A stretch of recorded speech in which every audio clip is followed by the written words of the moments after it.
see in Morocco, it underlines his optimism, because the cyber cafes are filled all the time, and there's a great deal of discussion about political issues, about social issues. And you know, I have my own fears about the internet because there is a lot of bad stuff on it, but I was encouraged to hear his perspective as a journalist that really there's a lot more hope for transparent reportage from all parts of the world than we had anticipated, say, 5 years ago. But there's no particular organized intention from any organization, government or educators or anything, to try to open up, be positive. Sure there is. I mean, here at KU, I mean, we have the class we have with Mogadishu. We have my colleague, Professor Heron, has done it with Mongolia and Azerbaijan. The director of the Center for Global Studies has been involved in an incredible amount of internet connections that would have been unheard of just five or 6 years ago. And not only have they done it, but he's very proactive in these connections and making sure that a lot of his colleagues are involved in it, not just saying we should do this, but actually getting it done. So the hope that they might build on it won't be just a Oh yes, oh yeah, I've seen that a tremendous amount, and in China it's a double-edged sword. I mean, I've seen yes positive and negative, and the government control. Yes, I understand. But also transparency. The government says this. There's a saying in China: "Don't believe anything until the government denies it." So the internet really kind of helps with that transparency. I think that the negative side is it doesn't really promote relationships, and I think relationships are what inspire people to do more and get more involved and to extend themselves. And I think it's also inundated us to the widespread problems throughout the world, because we can see the pictures and we see them quick, one after another, and after a while you almost get desensitized to it, and it doesn't touch your heart the same way that it does if you're actually on site and around those people and seeing the need firsthand. But the non-relational part of it, I think, is the biggest drawback. But it is certainly a way to communicate, but I still don't think the most effective way. You should see people in my department today. The computers are down. People walking around like zombies. Whoa, what are they? I was relieved. It was just kind of a nice sit back in my chair and read. But that gets at that. But I would say that's a good point. That's a good observation. Looking at the fact that children now are absolutely obsessed with that, is there any way to cut that cord? I mean, I guess we have to use it. It depends. I mean, I have a 4-year-old, and I don't have her connected to anything. No. And I work hard to do that. But you know, talking about identities, she speaks, I say 3 languages: Chinese, English, and Chinglish. And you know, getting back to the theory about America, we're all from somewhere else. America, I think that's kind of unique. And you know, the development of internet, development of identities, and all that kind of stuff. It's kind of, America's really great. Kind of a lot of it's right in front of us right here. I'm learning about that. I'm really positive. But the internet question, that's really good. I still think it's so new, we're not completely sure how well it is. Now, I'm speaking from a person who's really negative about it.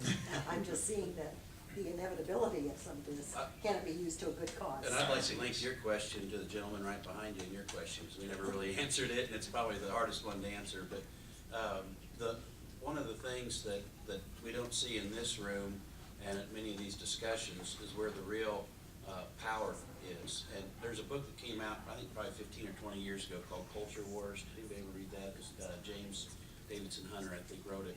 But anyway, he talked about, you know, like the church, we're limited on power, although we have, you know, 40–50% of the population says they're Christian. And in other countries, there's, you know, other religions that represent majority, but they don't have any money. And education's limited in money. Science and law and some of those areas are limited in money. The money and the power is in the media. That's where it's, when you look at look at what happened a long time ago at the LA riots. How long did it take them to rebuild LA? Not long at all, because that's where the money's at. You got athletes out there making $10–20 million a year. You've got all the media availability through movies and commercials and all that kind of stuff. And so the answer to world hunger probably isn't going to come out of the church or religion for that matter. What we try to respond to it, but we don't have the power because we don't have the money. And if you really want to touch, hundreds and thousands, millions of people all across the world, it takes money. And media is part of the answer to that. Now, that's opened up another can of worms, but that's part of what I believe some of our limitations are. And the people that I try to inspire to get more involved are the ones that are able to influence large bodies of people because of their resources. And that may not be the best approach, but it certainly is a necessary approach. So just a thought on that. Not to take anything away from education or science. Go for it. If I may be permitted a second question.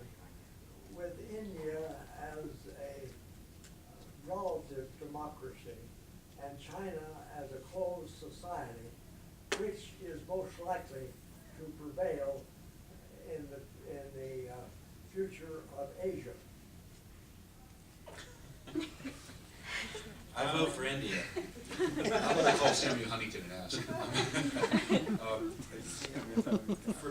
I do study a little bit about this, and I do study a little bit about this. And India is remarkable, and it is, I would say, relative democracy. It's interesting because India has a much higher rate of corruption than China. And so we talk about open society, quality of life, and stuff. And in China, the level of economic development and the gap between rich and poor is not as great as it is in India. And then so we see these two changes. The only problem with that comment is it assumes China is going to remain an authoritarian regime over the next 20 years. There's reforms occurring, and it is a dynamic change, both India and China. And to say that they're going to be the same as we see now, 10 years from now, will be difficult because both are changing.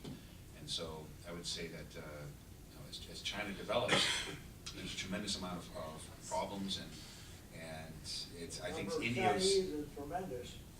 Yes, and family planning. And India will surpass, or has pretty much already surpassed China as the most populous country in the world, because India cannot have a family planning policy like China, because it's a democracy. Does China tend to create layered, like caste systems, the way India does? No. China's class system, not caste, is based on economic opportunities, rural and urban divide. That is very real. Isn't that a more futuristic dynamic than caste? Possibly. But in India, they're also working ways of reservations and quotas. India's democracy is a 33% quota for women. China's most democratic place in China is a village. Less than 1% of popularly elected village leaders are women. So if China becomes more democratic, we might see opportunities for women become less, because currently women are in positions where the party appoints and makes sure that women are in higher levels. So without quotas or some sort of situation like that for a future reform in China, it would be very difficult. Where India needs quotas, and in some places like Kerala, you have women that are far exceed quotas for elections. Where do we fall in this paradigm that we're trying to think about? We? America? The US of A. That's a bit. I don't know. I mean, for a while there, I was getting worried that we were going backwards. We don't seem to realize that we are. No, I would say anybody who spends any time in a developing country or non-democratic country tends to have a better, more optimistic view of America. I've heard people talk about how terrible the American media is, how controlled it is. We got all kinds of access to stuff. I mean, it's amazing the freedoms we have and the amount of information that we have access to. Just the level of development that we have here. I mean, it really is remarkable when we take a step back and look at it. So even a little bit of a backslide would still keep us way ahead of the game for, I think, for most of the population in the world. And so I'd like to see, of course, look more like democratic industrial industrialized countries with maybe some healthcare and things like that. But those are political views that don't, should Which be. are you betting on? Is it going to get worse or better? I'm more of an optimist. Yeah, you are, John.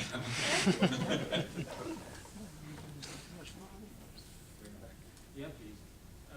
President Obama in his speech in Cairo University, he basically was talking to the Muslim world, but he mentioned two major issues related to the Middle East, the civil society and the conflict, Israeli conflict.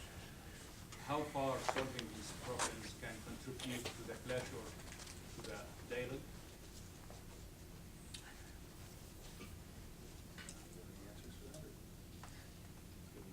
Political scientist? So the question is the U.S. promotion of civil society Yeah, going to help reduce, or that idea of the clash of civilizations? yeah. I think it's basically the U.S. foreign policy recently, for better or worse, to kind of promote democratic institutions and promote democratic transparency and ideas. The idea of civil society is this basic idea of democratization, that if you have more civil society groups that are non-government groups, that can anything from bird watching to unions, encompass civil society, is going to help. I don't necessarily agree. I think reform should come within countries. I think reform within Middle Eastern countries, I mean, look at Iran.